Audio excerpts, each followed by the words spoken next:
पहले ये सुन लें और फिर सुनें कि जो मेरे से अब किस तरह के केसेस किए जा रहे हैं, ज़रा से मुवाजना कर लें। सबसे पहले नवाज शरीफ का केस, वो केस क्या था? इंटरनेशनल इंकशाफ होता है, पैनामा पेपर, दुनिया के अंदर एक इंकशाफ हो जाता है जिन्होंने अपने ऑफशोर अकाउंट्स में कंपनियों के पीछे प्रॉपर्टीज़ ली होती हैं। तो बड़े बड़े दुनिया के अंदर वज़ीर भी थे, कोई एक आध मुल्क का प्राइम मिनिस्टर भी था और बड़े नाम उसके सामने आए, बल्कि बरतानिया का उस वक्त प्राइम मिनिस्टर का भी नाम आ गया कि उसकी भी प्रॉपर्टी है। दुनिया में शोर मच गया। तो उधर पता चला कि 4 जिन सबसे महंगे लंदन के इलाके में जो मेफेयर के फ्लैट्स हैं, वो नवाज शरीफ की बेटी उसकी असल मालिका थी। अब सबको पता था कि उसके पास तो पैसा नहीं, इसका मतलब नवाज शरीफ ने ख़रीदे। अब ये था केस, 1.5 साल अदालत में चला। नवाज शरीफ ने असेंबली में कहा हाँ ये हैं हमारे फ्लैट्स माने, और कहा ये हैं ज़राए कि जिसके ज़रिए मैंने ख़रीदे। जब अदालत में केस शुरू हुआ तो उधर से और कहानी बदल गई, वो ज़राए गायब हो गए। उसने कहा जी कतरी खाता आ गया कि जी कतरियों ने हमें ये कोई डील हुई थी, तो कतरियों से डील हुई थी तो उन्होंने हमें ये मुफ्त के दे दिए फ्लैट। ये उसके बाद ये कहानी आई। फिर उसके बाद क्लेबरी फॉन्ट आ गई।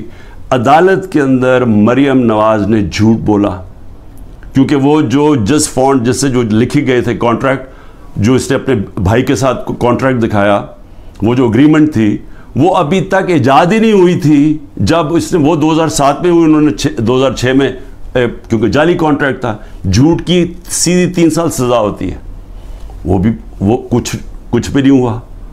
उसके बाद जनाब सज़ा हो गई बाद में एवन फील्ड में, और फिर दूसरा नवाज शरीफ का था, वो एक और उसकी जो सज़ा थी हिल मेटल या उसकी अजीज़िया मिल थी, उसके ऊपर तो इसको सज़ा हो गई, मरियम नवाज को सज़ा हो गई। अब अदालत क्या करती है? अब ये पूछा क्या जाता है, ज़रा सुने। वो मान गए कि हमारे फ्लैट हैं। अदालत अब ये पूछती है इनसे कि जनाब बताएं, आप साबित करें, नैब को कहती है कि आप साबित करें कि ये वाकई इनके फ्लैट हैं। वो रह रहे हैं वहाँ 30 साल से या 25 साल से, वो मान गए हमारे फ्लैट है, लेकिन अदालत कहती है नैब को कि आप साबित करें कि क्या वाकई इनके फ्लैट है। कैसे कोई साबित कर सकता है? अगर आपने ऑफशोर अकाउंट्स बनाए हुए हैं बाहर वर्जिन आइलैंड्स में, तो कोई साबित नहीं कर सकता। इस तरह तो जो भी आज मैंने चोरी करनी है पैसे, मैं भी वो वहाँ बाहर कंपनीज के पीछे मैं ख़रीद लूँ प्रॉपर्टीज़, तो साबित कौन, इनको सदियाँ लग जाएगी साबित करने में। तो एक तो ये हो गया। दूसरा शहबाज शरीफ। अब ये ज़रा सुन लें, शहबाज शरीफ की 16 अरब रुपए के इनके बेटों के बैंक अकाउंट्स में पैसा आता है। डॉक्यूमेंट्री एविडेंस है जिसमें मकसूद चपरासी के बैंक में 3 अरब से 3.5 अरब रुपए आ जाता है एक चपरासी के बैंक अकाउंट में, और साथ इनका नैब में केस होता है। इन्होंने फेक अकाउंट्स दिखाए होते हैं, जो लोग कभी पाकिस्तान से बाहर ही नहीं गए, उनके नाम में उन्होंने कहा जी हमें इंग्लैंड से रेमिटेंसेस मिल रही हैं। यही हुदैबा पेपर मिल में इस शरीफ ख़ानदान ने किया, जो इसहाक डार ने अपने 164 के बयान में बताया 2001-2002 में कि मैं इनके लिए मनी लॉन्ड्रिंग करता था, यहाँ से पैसा बाहर भेजता था, उधर किसी कोई काजी फैमिली थी उसके अकाउंट में जाता था। उसने बाकायदा बताया सब कुछ। उस अकाउंट से फिर पैसा पाकिस्तान इनकी ख़ानदान के नाम पे आता था। यानी मनी लॉन्ड्रिंग ये हुदैबा पेपर मिल से 25 साल पहले से शुरू की हुई थी। वही शहबाज शरीफ वही पैटर्न किया, वही आसिफ जरदारी के फेक अकाउंट्स में वही पैसे, यहाँ से फेक अकाउंट से पैसे बाहर भेजाओ, उधर से दिखाओ कि जी मनी रेमिटेंसेस आए हैं और वहाँ से पैसा मंगवा लो, बाकी बाहर रख दो। असल पैसा इनका बाहर पड़ा हुआ है, सिर्फ जो पैसे की ज़रूरत पड़ती है वो मंगवाते हैं यहाँ। तो ये अब आप ये सुन लें कि ये शहबाज शरीफ का केस था। शहबाज शरीफ भी केस से निकल गया, नवाज शरीफ भी केस से निकल गया। शहबाज शरीफ केस से कैसे निकला?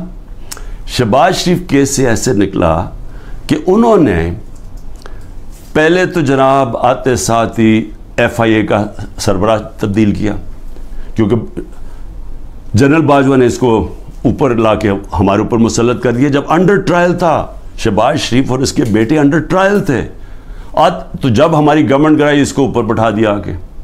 उसने आके आते साथ ही FIA का हेड चेंज किया, उसे प्रोसिक्यूशन को चेंज किया, जो प्रोसिक्यूशन थी उसको चेंज किया।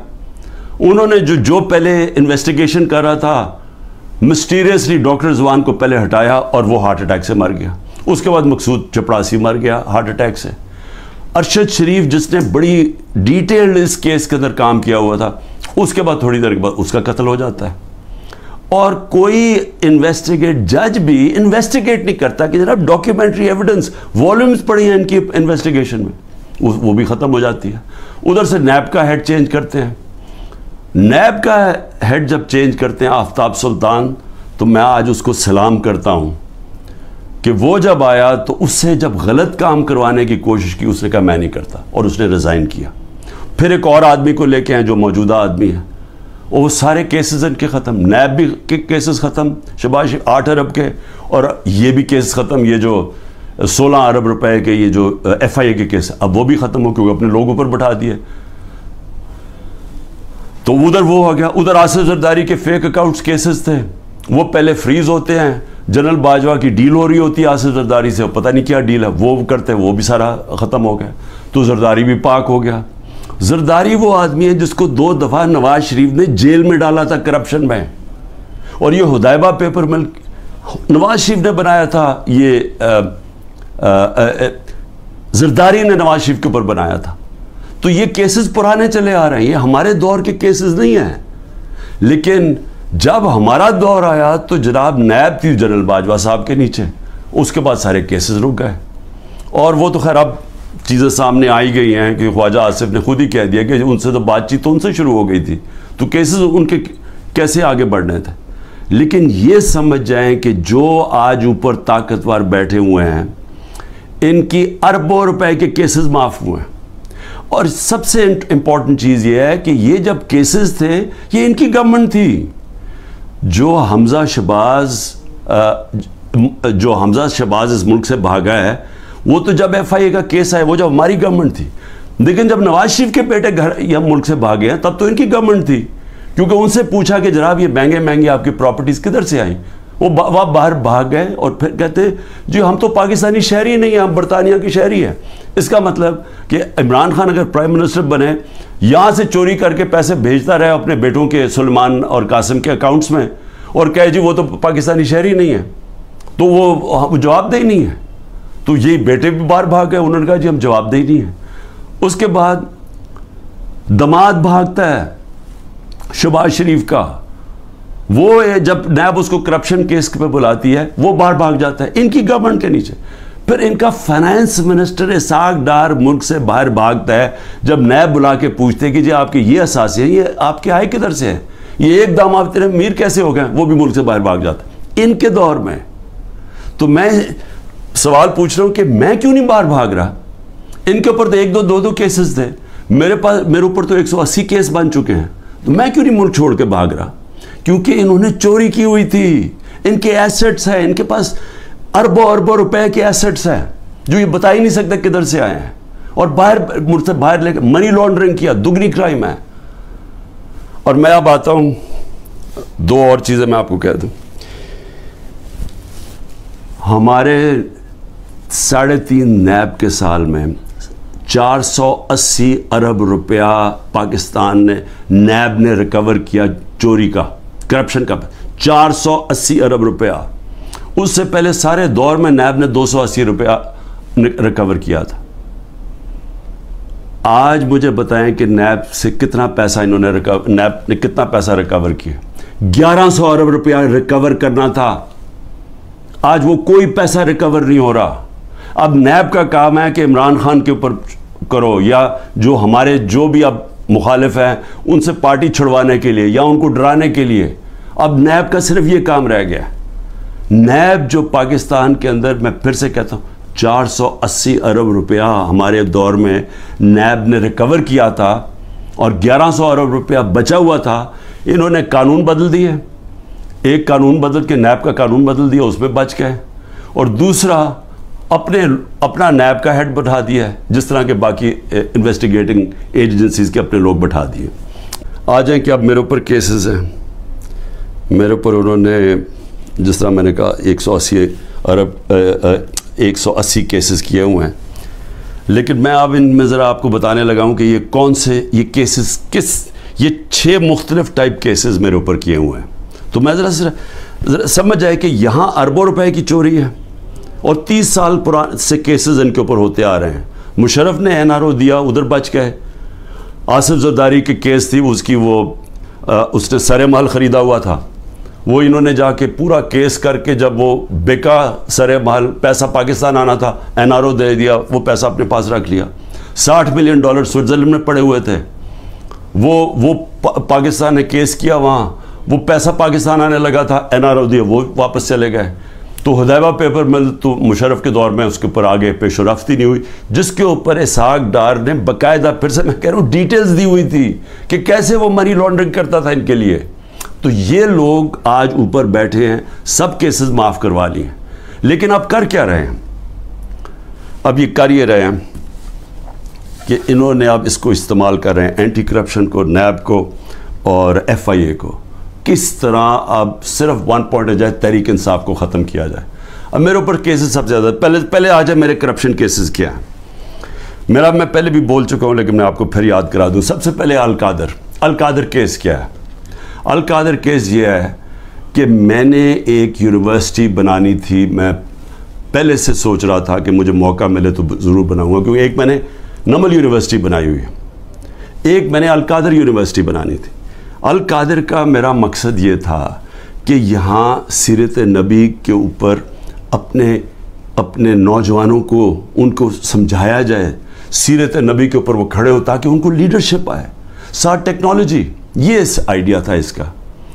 और ये यूनिवर्सिटी जब मैंने शुरू की तो उसके अंदर मेरा मकसद था कि मलिक रियाज को, क्योंकि मलिक रियाज और प्रोजेक्ट्स में, रावी सिटी में भी था, उधर भी चीप सस्ते हाउसिंग के अंदर भी थे।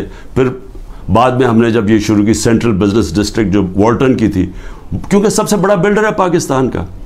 मलिक रियाज को सिर्फ मैंने इसलिए कहा कि आप ये कर दें प्रोजेक्ट, क्योंकि मलिक रियाज की स्पीड है, सबसे बड़ा बिल्डर है पाकिस्तान में। जो मलिक रियाज ने 3 साल में काम किया है हमारा ये अल-कादर में, वो हमें 14 साल 15 साल लगे नमल यूनिवर्सिटी में। यानी उतना कंस्ट्रक्शन का काम हमें 15 साल जो लगा वो उसने 3 साल में कर दिया, क्योंकि वो सबसे बड़ा बिल्डर है। मेरा तो ये मकसद था। मलिक रियाज ने कहा मैं ये खुद ही स्पॉन्सर करता हूँ ये आइडिया जो अल-कादर का। अब ये होती है बात, ये समझें, ये होती है 2018 की नवंबर दिसंबर की बात है। उसके बाद जब वो उसकी ओपनिंग शुरू, उसकी जो स्टोन लेंगे वो मई में शुरू हो जाती है, मई 2019 में। 2019 की दिसंबर में एक कैबिनेट का फैसला आता है, वो मैं बता चुका हूं आपको। कैबिनेट ने फैसला ये करना था कि क्या हमने मलिक रियाज के कोई पैसे इंग्लैंड की नेशनल क्राइम एजेंसी ने उन्होंने फ्रीज किए हुए थे एज सस्पिशियस ट्रांजैक्शन, कि हमें शक है इस ट्रांजैक्शन के ऊपर, मनी लॉन्ड्रिंग पे नहीं। और उसकी डील हो जाती है उनके साथ। अब वो फैसला करता है कि सुप्रीम कोर्ट में मलिक रियाज ने पैसा देना है, वो उसमें डालना चलता है सुप्रीम कोर्ट के अकाउंट में, और उनकी डील होती है। हमारे कैबिनेट के सामने सिर्फ ये फैसला आता है कि अगर आप इसको डील को कॉन्फिडेंशियल रखेंगे, जो इसके और उसमें थी, लेकिन अदालत में आप ले जा सकते हैं, लेकिन सिर्फ कैबिनेट, क्योंकि कैबिनेट में पब्लिक हो जानी थी, तो वो कहता है पब्लिक ना हो। अगर आप कॉन्फिडेंशियल रखेंगे तो 190 मिलियन पाउंड पाकिस्तान आ जाएगा सुप्रीम कोर्ट के अकाउंट में। लेकिन अगर आप नहीं करेंगे तो आपको जाके इंग्लैंड में केस करना पड़ेगा और वहां साबित करना पड़ेगा कि मनी लॉन्ड्रिंग है या नहीं है। वो सिविल केस था। हमें जो कैबिनेट में बताया जाता है, और वहाँ याद रखें लॉ मिनिस्टर थे, वहाँ फाइनेंस मिनिस्टर थे, वहाँ कैबिनेट सेक्रेटरी थे, जिन लोग जो इसके ऊपर बात कर सकते हैं। तो सब ने ये जो कंसेंसस बना कि अगर हम सिविल केस करते हैं ये साबित करने के लिए मनी लॉन्ड्रिंग, वो हमें 5-6 साल लग जाएंगे, और अगर केस हार जाते पैसा वही रह जाता था। तो यूनानिमस फैसला होता कि हाँ पैसा तो पाकिस्तान आ रहा है। ये था। ये मेरे पे कह रहे हैं कि जनाब अल-कादर यूनिवर्सिटी जो आपने बनाई है उसकी वजह से आपने ये मलिक रियाज का पैसा ये जाना चाहिए था पाकिस्तान गवर्नमेंट को, बजाय चला गया सुप्रीम कोर्ट के अंदर। भाई अगर पहले तो सारी कैबिनेट का फैसला है, मिनट्स हैं उसके ऊपर, किसी ने कोई ऑब्जेक्शन, क्योंकि सारों के लिए अकल तो ये कहती थी ना कि 190 मिलियन पाउंड पाकिस्तान आ रहा है। दूसरा, अगर आज आप ये समझते हैं कि जी कोई इसमें गलत हुआ है, इसको गवर्नमेंट के पास आना चाहिए, सुप्रीम कोर्ट को आप लिखें कि जी गलत आ गया, इसको पैसे को वहाँ करें, और अगर वो मलिक रियाज ऑब्जेक्ट करता है, हम जाके इंग्लैंड में केस करेंगे, हम जाके वो साबित करेंगे, हमें साबित करना पड़ेगा। याद रखें, हमारे ऊपर है, फिर गवर्नमेंट पे के साबित करें कि जनाब ये पैसा मनी लॉन्ड्रिंग का था। अब ये जो भी वकील जानते हैं उनको पता है कि वहाँ साबित करना आसान नहीं है। बहरहाल अभी कर सकते हैं, तो इसमें इमरान खान का क्या फ़ायदा हुआ?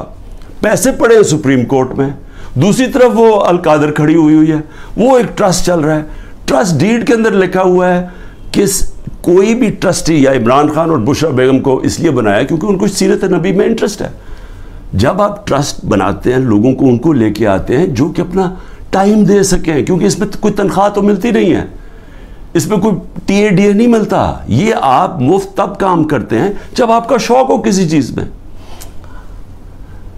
ट्रस्ट चल रहा है, 100% वहां स्टूडेंट्स मुफ्त पढ़ रहे हैं, ट्रस्ट है, जमीन है सारी ट्रस्ट के नाम पे। अगर खुदा ना खास्ता ये ट्रस्ट नहीं चलेगा, वो वापस चली जाएगी जिसने डोनेशन दी है। मेरा इसमें या मुझे इसका क्या फायदा है? इसको कह रहे हैं करप्शन। और दूसरा करप्शन सुनने जरा क्या है, तोशाखाना। 70 साल से पाकिस्तान का कानून क्या है? आपको किसी को गिफ्ट मिलती है जब आप प्राइम मिनिस्टर हो, चाहे आप गवर्नर हो, चाहे आप प्रेसिडेंट हो, चाहे आप आर्मी चीफ हो, चाहे आप वजीर हो, चाहे आप मिलिट्री सेक्रेटरी हो, सबको, और मिलती है मिडल ईस्ट के अंदर जब जाते हैं वो तोहफे दे देते हैं। अब वो कानून क्या है? कानून सिंपल है, ताकि आप समझ जाएं ये जो सारा अपना मीडिया कंट्रोल करके पूरा जो ड्रामा हो रहा है, आप समझ आइए है क्या ये, और मेरे ऊपर जो करप्शन का इल्ज़ाम हो क्या है। कानून ये है, कानून कहता है कि जनाब आपने, अगर आपको जब गिफ्ट मिले, वो सीधी गिफ्ट जाती है पहले फॉरेन ऑफिस, क्योंकि फॉरेन ऑफिस होता है इन्वॉल्व, उधर से जाती है कैबिनेट सेक्रेटरी के पास, कैबिनेट सेक्रेटरी फिर उसके बाद नीचे एफबीआर के पास जाती है, एफबीआर और फिर एक इंडिपेंडेंट अप्रेजर होता है, हमारे दौर से पहले अपॉइंट किया होता है नून लीग की गवर्नमेंट में, वो अप्रेजर होता है। ये मिल के सारे फैसला करते हैं कि इसकी कीमत क्या है। मसलन ये घड़ी है तो ये फैसला करेंगे कि इसकी कीमत 10 रुपए या 15 रुपए या 20 रुपए, तो जो सबसे ज़्यादा कीमत कहेगा ना कि 20 रुपए है, तो 20 रुपए वो कहते हैं ये इसकी अब कीमत है। वो आपके मिलिट्री सेक्रेटरी के थ्रू आता है कि जी ये इसकी कीमत है, क्या आप ये प्रेजेंट रखना चाहते हैं? तो इनके ज़माने में 20% था, हमने आके उसको 50% कर दिया। आप 50% दें तो आप वो रख सकते हैं, अगर आप नहीं देना चाहते, आप नहीं लेना चाहते, तो वो चला जाता है तोशाखाना में, और तोशाखाना उसको ऑक्शन कर देता है। यानी ये कहते हैं ना जी बड़ी कोई कीमती किसी ने गिफ्ट दी या कुछ दी, या उसका दिल खराब हो गया, तो अगर मैं नहीं लेता तो जो भी जिसने दिया वो ऑक्शन हो जाती है, वो पब्लिक में बिक जाती है। अच्छा, अब मेरे पे इल्ज़ाम ये है कि जनाब वो जो गिफ्ट, जो मैंने चीज़ें जो आई, और अच्छा मेरी प्रॉपर्टी हो जाए, मैं जो मर्जी उसे करूं, मैं उसे बेचूं, गिफ्ट दूं, कि ये मेरी प्रॉपर्टी है। कभी आज तक 70 साल में किसी से पूछा है कि जो आपको गिफ्ट मिली आपने उसे क्या किया? कभी किसी से पूछा आज तक? तो इनको एक चीज़, जी इमरान खान ने गिफ्ट वो सस्ती ली तोशाखाना से, भाई वो कैबिनेट सेक्रेटरी भी अवेलेबल है, वो एफबीआर के लोग भी अवेलेबल हैं, वो अप्रेजर भी अवेलेबल है। आप उनको बुला के पूछें कि क्या इमरान खान ने आपको किसी को कहा था कि गिफ्ट सस्ती दे? मैं चैलेंज करता हूं, मुझे कोई एक आदमी मिलिट्री सेक्रेटरी के थ्रू गया, कोई मुझे बताए कि क्या मैंने कभी किसी को कहा है कि मुझे कम कीमत पर दो? तो वो लोग बैठे, अगर वो कह रहे हैं कि अंडर वैल्यू, तो उनसे पूछें, मैं इसका कैसे जिम्मेदार हूं? और फिर कि जी वो फलानी एक फ्रॉड को वहां दुबई में बिठा के उसने कहा जी मैंने बड़ी महंगी कोई घड़ी ली है। उससे पता है कि वो आदमी कौन है? वो नॉर्वे से भागा हुआ फ्रॉड में, उसके ऊपर मैंने केस किया हुआ है झूठे के ऊपर। वो उसमें पता नहीं फरा किधर आ गई मेरी बुशरा बेगम को, उनका क्या लेना देना उससे? कहता जी वो फरा ने आके कोई घड़ी बेची, वो पता चला कि वो तो दुबई गई नहीं उस साल, जिस दिन वो जिस साल कह रहे। तो सिर्फ किसी ना किसी तरह इमरान खान को पकड़ के ये करो। ये है तोशाखाना का केस। और अगर किसी को पकड़ना है तोशाखाना केस में, तो इसमें मरियम नवाज़ पकड़ी जाती है, नवाज शरीफ पकड़ा जाता है और आसिफ जरदारी, क्योंकि इन्होंने वहाँ से महंगी गाड़ियाँ, तोशाखाना में से इन्होंने वो गाड़ियाँ खरीदी और सस्ते कीमत पे वो ख़रीद सकते ही नहीं थे, क्योंकि तोशाखाना में गाड़ी आप नहीं ले सकते। मुझे भी गाड़ी एक मिली थी, आप गाड़ी कानून के मुताबिक नहीं ले सकते। इन तीनों ने भी गाड़ी, उसने जरदारी ने 3 गाड़ियां निकाली, नवाज शरीफ ने महंगी गाड़ी पहले 9 साल चलाई, और उसके बाद जाके जब ये यूसुफ रजा है तब उसने डिक्लेयर की और उसकी फिर एक कीमत अदा की। और मरियम नवाज ने डिक्लेयर ही नहीं की तोशाखाना में एक गाड़ी जो कि अबू धाबी से मिली, और वो उसने जाके फिर आगे बेच दी। तो मुझे ये बताएं कि इनके ऊपर जो वाज़े तौर पे कानून टूटा हुआ है, इसमें तो कानून ही कोई नहीं टूटा।